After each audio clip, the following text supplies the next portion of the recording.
तो भी धर्म को वैसे ही नहीं जान पाता जैसे कलछी दाल के रस को नहीं जानती। सद्गुरु में मृत्यु भी है, अमृत भी। मृत्यु क्योंकि तुम जैसी ही देह भी वहां है, और अमृत भी क्योंकि तुम्हें जिस आत्मा का पता नहीं, वो आत्मा वहां अभिव्यक्त हुई है अपने हजार हजार रंगों में। उस आत्मा का इंद्रधनुष अनंत के छोरों को छू रहा है। तुम जैसा भी है सद्गुरु, तुमसे भिन्न भी। एक जाम में घोली है बेहोशी और होशियारी, सर के लिए गफलत, दिल के लिए बेदारी। अगर तुमने सिर से ही समझने की कोशिश की तो तुम सद्गुरु के पास से और भी मूर्छित होकर लौटोगे। सर के लिए गफलत है, दिल के लिए बेदारी, और दिल के लिए होश है, जाग जाना है। अगर तुम सद्गुरु के पास सिर के साथ ही गए, सिर लेके गए, सिर से ही सद्गुरु को आगमन हुआ तुम्हारे भीतर और आना जाना चला, सिर ही खुला रहा और हृदय बंद रहा, तो तुम और भी गफलत से भर के लौटोगे, और भी बेहोश होकर लौटोगे, तुम और भी पंडित होकर लौटोगे। वैसे ही तुम काफी ज्ञानी थे, तुम्हारे ज्ञान में थोड़ी मात्रा और बढ़ जाएगी। ऐसे ही तुम काफी जानते थे, अब तुम और होशियार हो जाओगे। सद्गुरु के पास जाकर तुम थोड़ी सूचनाएं और इकट्ठी कर लोगे, जानकारियां इकट्ठी कर लोगे, थोड़ा शास्त्र ज्ञान बढ़ जाएगा, तुम और कुशल हो जाओगे, तुम्हारी खोपड़ी और थोड़ी बजनी हो जाएगी, नाव में और थोड़े पत्थर इकट्ठे हो जाएंगे, गर्दन पर और थोड़ी चट्टान लटक जाएगी, डूबना आसान हो जाएगा, पार होना और मुश्किल हो जाएगा। शास्त्रों को सिर पर रखे कभी कोई पार हुआ है? तुमने कभी सुना कि पंडित कभी मोक्ष को उपलब्ध हुआ हो? पंडित से मेरा अर्थ है जिसका सिर भारी। पंडित से मेरा वही अर्थ नहीं जो बुद्ध का। बुद्ध के समय पंडित शब्द अभी भी विकृत न हुआ था, अभी भी उसका अर्थ था प्रज्ञावान, जागा हुआ। पंडित का वही अर्थ था जो बुद्ध का अर्थ है। अब तो पंडित का अर्थ है जिसने उधार जूठन इकट्ठी कर ली है, इधर से उधर से कचरा इकट्ठा कर लिया है, कचरे की ही संपत्ति का ढेर लगा के उसके ऊपर बैठ गया है। उधार से कभी कोई पार हुआ? नगद चाहिए, अनुभव। तो अगर तुम पंडित हो तो तुम ऐसे हो जैसे चिकना घड़ा हो, वर्षा होती है छूता नहीं, सब बह जाता है। एक जाम में घोली है बेहोशी और होशियारी, सर के लिए गफलत है, दिल के लिए बेदारी। कहां से लोगे इस पे निर्भर है। मुझे सुनते हो तुम, कहां से सुनते हो? सिर से सुनते हो, मस्तिष्क से सुनते हो, विचारों से सुनते हो, या निर्विचार से, ध्यान से, प्रेम से? श्रद्धा का द्वार खोलते हो मेरे लिए, या विचार का? अपने भीतर देखना, दोनों झरोखे संभव है और दोनों का स्वाद अलग अलग। अगर सिर से तुम सुनते हो तो तुम धीरे धीरे जानकार होते चले जाओगे, लेकिन अगर हृदय से तुम सुनते हो तो तुम धीरे धीरे और भी अपने अज्ञान से भरते चले जाओगे, विनम्र होगे, जानोगे कुछ भी तो जानता नहीं, चुप होने लगोगे, मौन होने लगोगे, अवाक रह जाओगे, ठिठकोगे, और उसी अवाक रह जाने में समझ का जन्म है।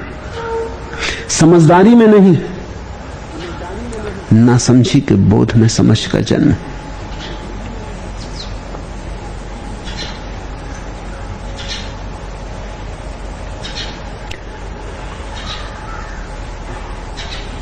इधर बहुत वर्षों में बहुत तरह के लोग निकट मेरे आए।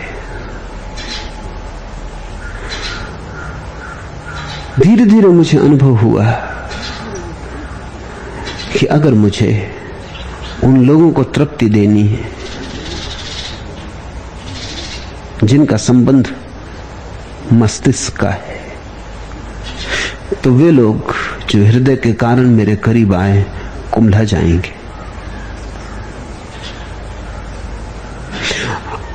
जो लोग हृदय के कारण मेरे पास आए हैं और जिन्होंने हृदय दांव पर लगाया है, अगर उनके लिए मुझे बरसना है तो मस्तिष्क के कारण जो लोग मेरे पास आए हैं वो दूर हट जाएंगे।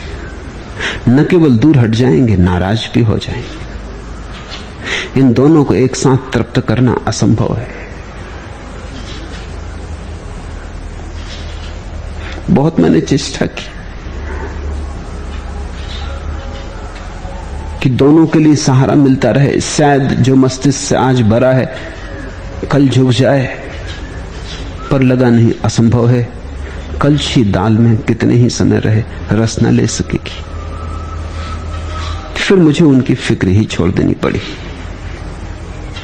आज भी उनके लिए दया है मेरे मन में, लेकिन उनको खुद ही अपने पे दया नहीं आती तो मेरी दया क्या कर सकती। कितने कांटों की बद्दुआ ली है चंद कलियों की जिंदगी के लिए। नाराज है वो, विरोध में, हजार तरह की आलोचना और निंदा उनके मन में। उनकी नाराजगी में समझ सकता हूं, लेकिन ये सौदा करने जैसा लगा। कितने कांटों की बद्दुआ ली है चंद कलियों की जिंदगी के लिए।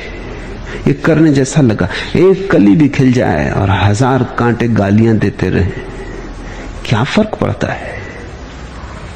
कोई हर्ज नहीं। इतना तो तय है कि कांटे न खिलते।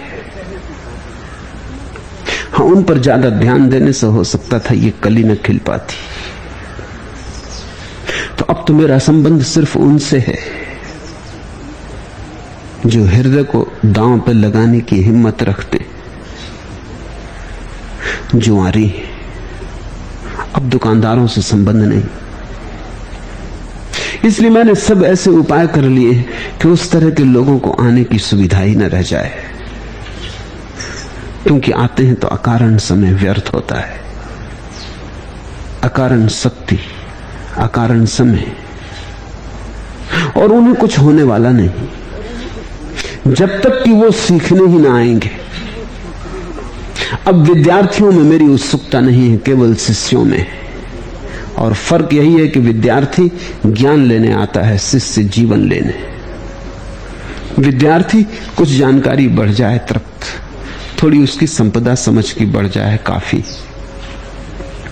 शिष्य अपने को मिटाने आता है, शिष्य पुनर्जीवन के लिए आता है, शिष्य मरने और जीने की तैयारी लेके आता है।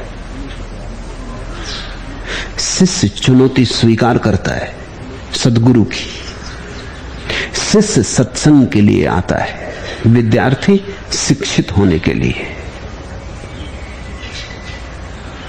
मेरे पास लोग आते हैं, वो कहते हैं यदि हम संन्यास न लें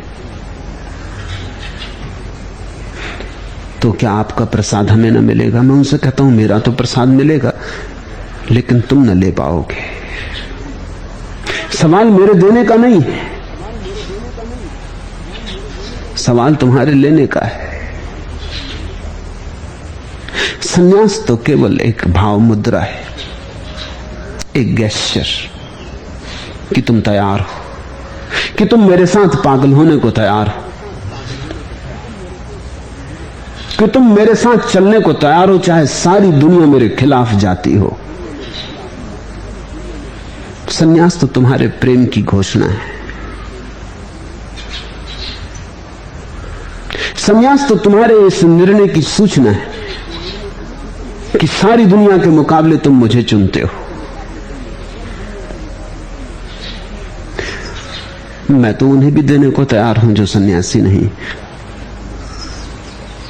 लेकिन उनकी लेने की तैयारी नहीं। वो लेना चाहते हैं, पर उनकी एक शर्त है, वो जैसे हैं वैसे ही रहें, और लेना चाहते, तब सिर से उनका संबंध बनेगा, हृदय से नहीं। यदि विज्ञ पुरुष मुहूर्त भर भी पंडित के साथ रहे तो वो तत्काल धर्म को उस प्रकार जान लेता है जिस प्रकार जिह्वा दाल के रस को जान लेती है। बड़े सीधे सरल वचन है बुद्ध के। कलछी और जीभ। विज्ञ पुरुष मुहूर्त भर भी, क्षण भर भी, पल भर भी सत्संग कर ले, सदगुरु के पास हो ले, तो तत्काल धर्म को उसी प्रकार जान लेता है। तत्काल, तत्क्षण। जैसे जिह्वा दाल के रस को जान लेती है। क्षिप्पम धम्मम विजानाति जिह्वा सूप रसम यथा। जीव की खूबी क्या है, वैसी ही कुछ खूबी शिष्य की है। पहले तो जीव और कलछी में फर्क है।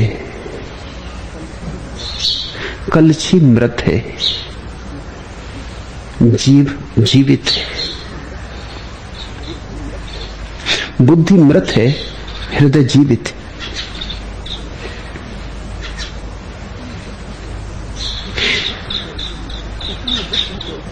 इसलिए बुद्धि तो आज नहीं कल यंत्र बन जाएगी। यंत्र है, इसलिए कंप्यूटर बनते और जल्दी ही आदमी के मस्तिष्क से ज्यादा काम नहीं लिया जाएगा, जरूरत ना रहेगी, क्योंकि बेहतर मशीनें होंगी, कम भूल चूक करने वाली मशीनें होंगी। मैंने सुना है कि कंप्यूटर, बड़े से बड़ा कंप्यूटर जो अभी पृथ्वी पर है, एक सुबह वैज्ञानिक चकित हुए, उससे जो निष्कर्ष आया था वो हैरान हुए, अवाक रह गए। उनमें से एक वैज्ञानिक ने कहा, इस तरह की भूल करने के लिए 2000 वैज्ञानिक अगर 5000 साल तक कोशिश करें तभी हो सकती। इस तरह की भूल।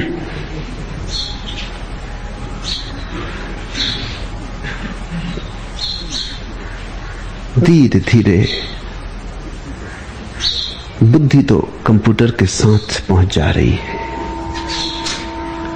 आदमी से भूल चूक होती, कंप्यूटर भूल भी नहीं करेगा। करेगा भी तो ऐसी भूल करेगा जिसको आदमी हजारों वर्ष में कर पाए, मुश्किल से,